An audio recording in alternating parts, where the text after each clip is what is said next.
크리스천들은 하나님을 사랑하는 것과 이웃을 사랑하는 것에 균형을 갖춰야 합니다. 신앙이 성숙하다는 것은 하나님도 사랑하고 이웃도 잘 사랑하는 것을 의미하는 것이죠. 오늘 이사야 선지자는 이스라엘 백성들이 갖고 있는 치명적인 문제가 무엇인지를 보여주면서 우리를 돌아보게 합니다. 어떻게 균형 있는 신앙인으로 살아가야 하는지 오늘 본문 말씀을 통해서 함께 묵상해 보도록 하겠습니다.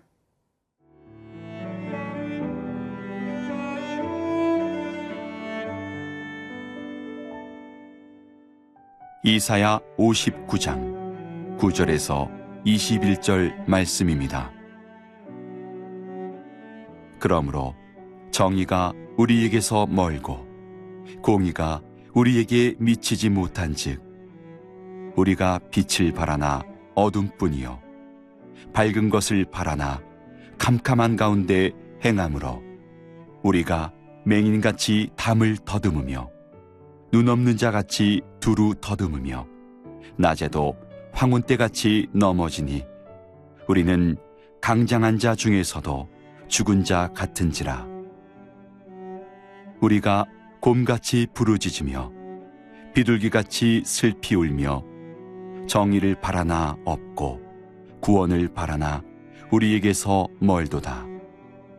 이는 우리의 허물이 주의 앞에 심히 많으며 우리의 죄가 우리를 쳐서 증언하오니 이는 우리의 허물이 우리와 함께 있음이니라.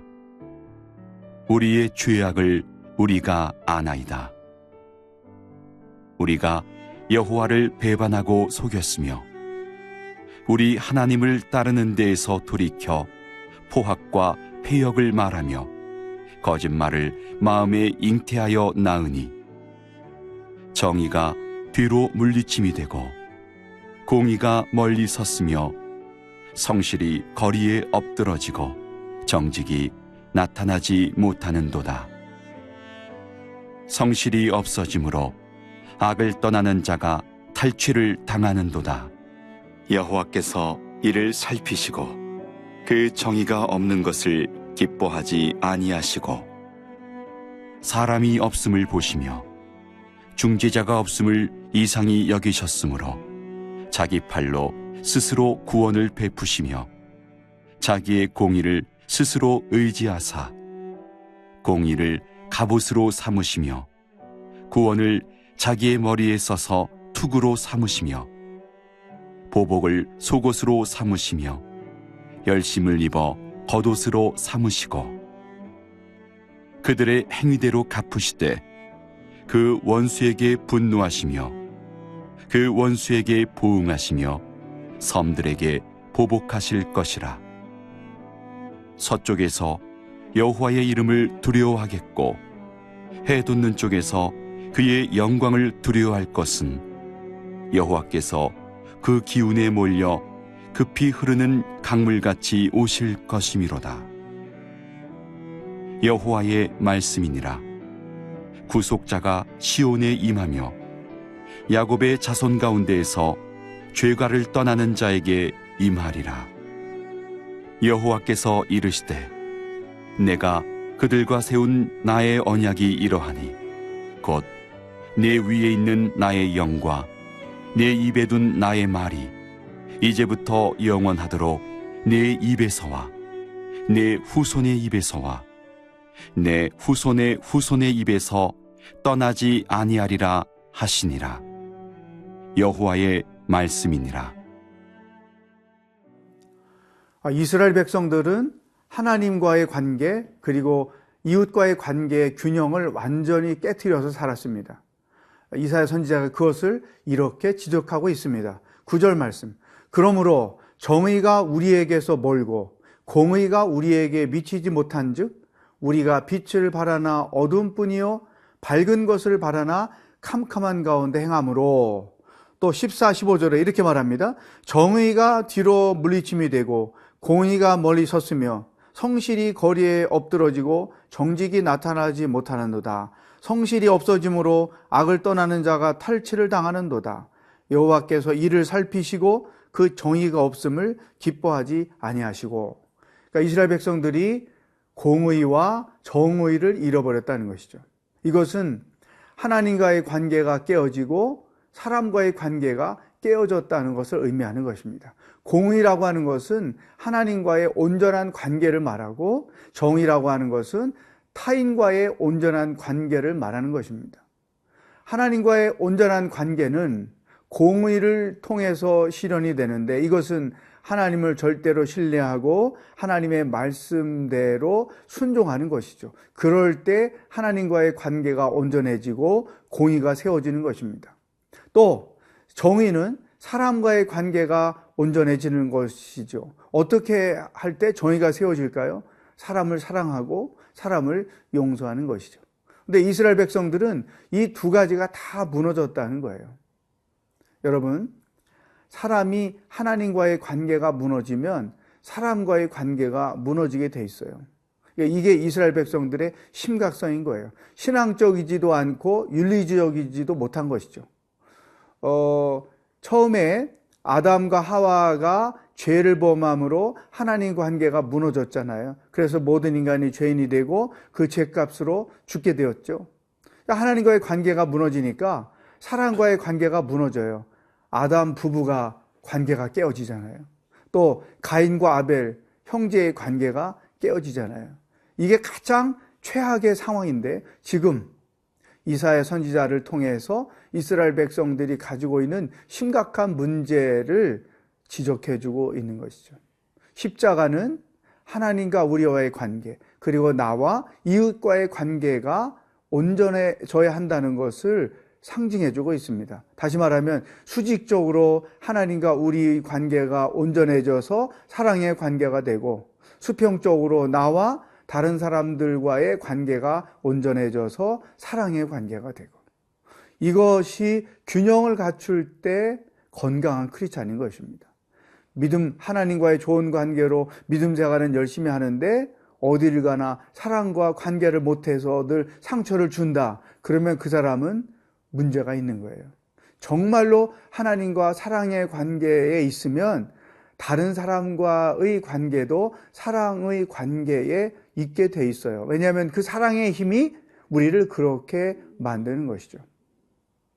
이스라엘 백성들은 이런 공의가 무너지고 정의가 무너져서 하나님께로부터 징계를 받을 수밖에 없는 상황에 놓였던 것입니다. 사랑하는 여러분, 오늘 우리를 돌아보십시다. 우리 자신들은 얼만큼 하나님을 사랑하는 것과 사람을 사랑하는 것에 균형을 갖추고 있는가? 정말로 내가 하나님을 사랑하는 사람이라면 사람도 사랑해야 되죠. 내가 허물도 많고 실수도 많고 이기적이고 이율배반적임에도 불구하고 하나님은 우리를 사랑하셨어요. 그래서 그분과 우리 관계가 회복이 되었고 사랑의 관계로 변화된 것이죠.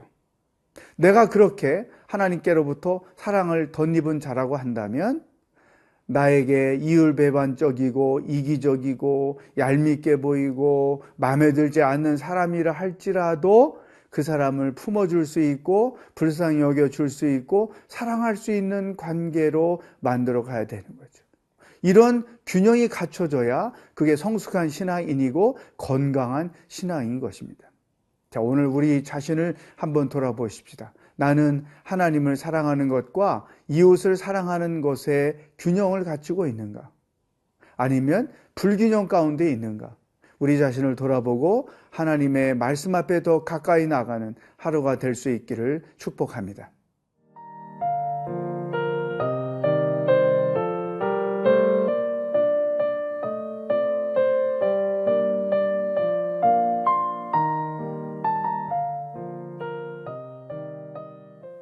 사람은 죄를 해결할 능력이 없습니다. 어그러진 하나님과의 관계, 죄 때문에 깨어진 하나님과의 관계를 회복할 수 있는 능력이 사람에게는 없습니다. 이것을 아신 하나님께서 인간들을 위하여 중재자, 또 하나님과의 관계를 화목케 할 수 있는 존재를 보내주시겠다. 이렇게 약속하셨어요. 20절 말씀에 그것을 우리가 볼 수 있습니다. 여호와의 말씀이니라. 구속자가 시온에 임하며 야곱의 자손 가운데서 죄가를 떠나는 자에게 임하리라. 여기 구속자가 시온에 임한다는 것은 이스라엘 백성들을 하나님께로 회복시켜 줄 자가 임할 것이다. 메시아를 말하는 것이죠. 근데 이 메시아는 이제 예수 그리스도, 이스라엘 백성을 향하여 오신다는 메시아는 곧 세상의 모든 인간들을 향하여 오시는 구속자이신 예수 그리스도를 의미하는 것이죠. 예수님은 중보자입니다. 예수님은 화목자이시죠. 하나님과 우리의 관계가 죄로 인하여 깨어졌고 심지어 그것이 로마서의 바울의 표현에 의하면 원수 관계가 됐단 말이죠. 하나님께서 이 땅에 예수 그리스도를 보내심으로 하나님과 우리 사이를 중보하시고 중재하셔서 관계가 화목해 하시는 역할을 하신다는 것이죠. 이제 이스라엘과의 관계에서 하나님과 우리의 관계를 보는 것이죠. 예수님만이 우리의 구속자요, 우리의 중보자요, 우리를 하나님과 화목해 하시는 자라는 것을 분명하게 말씀하신 것입니다. 그래서 예수님도 당신 자신이 요한복음 14장 6절에서 내가 곧 길이요 진리요 생명이니 나로 말미암지 않고는 아버지께로 올 자가 아무도 없다 이렇게 말씀합니다. 오직 예수님께만 하나님께로 나아가는 길이 있고 예수님께만 죄의 문제를 해결할 수 있는 길이 있고 예수님께만 하나님과 내가 화평할 수 있는 길이 있다는 것을 신구약 성경을 통틀어서 우리들에게 말씀해 주신 것입니다. 사랑하는 여러분, 오직 한 길, 오직 one way, 예수 그리스도 뿐이다. 예수 그리스도 외에는 다른 길이 없다. 구원받을 길도 없고 하나님과 화평할 길도 없고 하나님으로부터 은혜를 받을 길도 없고 하나님의 그 놀라운 축복을 받을 길이 없다. 이만큼 우리 신앙인들의 중심은 오직 예수 그리스도가 되어야 한다는 사실이죠. 이스라엘 백성들이 죄 문제를 해결하고 하나님과의 관계를 회복할 수 있는 길은 메시아뿐이라는 것을 알고 그 메시아를 계속 기다렸던 것처럼 오늘 이 시대를 살고 있는 우리들이지만 그리스도인들에게 있어서 오직 생명의 길은 예수 그리스도 한 분뿐이다. 이 사실을 분명히 인식하고 예수 중심의 생활, 예수 그리스도를 중심으로 하는 생활이 우리들의 삶의 스타일이 되어야 한다. 여러분, 예수님이라는 그 이름 자체가 구원이라는 이름이죠. 예수님이라는 그 이름 자체가 정말로 친근한 거잖아요. 그러니까 이스라엘 백성들이 공의가 무너지고 정의가 무너져서 전혀 해결할 수 없는 바다 가운데, 나락 가운데 떨어져 있을 때 메시아를 보내셔서 그 메시아를 통해서 그들을 일으키시고 구원에 이르게 하신 하나님. 우리에게도 똑같이 그 말씀이 적용이 되는 것입니다. 자, 오늘 하루 우리가 어떻게 살아야 될까요? 예수님이 내 삶에 어떤 분인가? 예수님이 내 삶에 어떤 역할을 하는가? 예수님 때문에 나는 무엇을 얻었고 예수님 때문에 어떤 복을 누리며 살고 있는가? 이 구속자이신 예수님을 깊이 묵상하고 그 예수님과 함께 하루하루를 살아가는 여러분들의 삶의 여정이 되기를 주의 이름으로 축복합니다. 기도하겠습니다. 하나님을 사랑하는 것과 사람을 사랑하는 것에 균형이 갖춰지기를 원합니다. 죄 문제를 해결할 수 있는 유일한 길은, 내 삶의 문제를 해결할 수 있는 유일한 길은 오직 예수 그리스도 한 분뿐인 것을 분명히 믿습니다. 그 예수님을 통해 하나님을 사랑하고 이웃을 사랑하는 것에 균형을 갖추며 살아가는 신앙인이 되게 하여 주시옵소서. 예수님의 이름으로 기도하옵나이다. 아멘.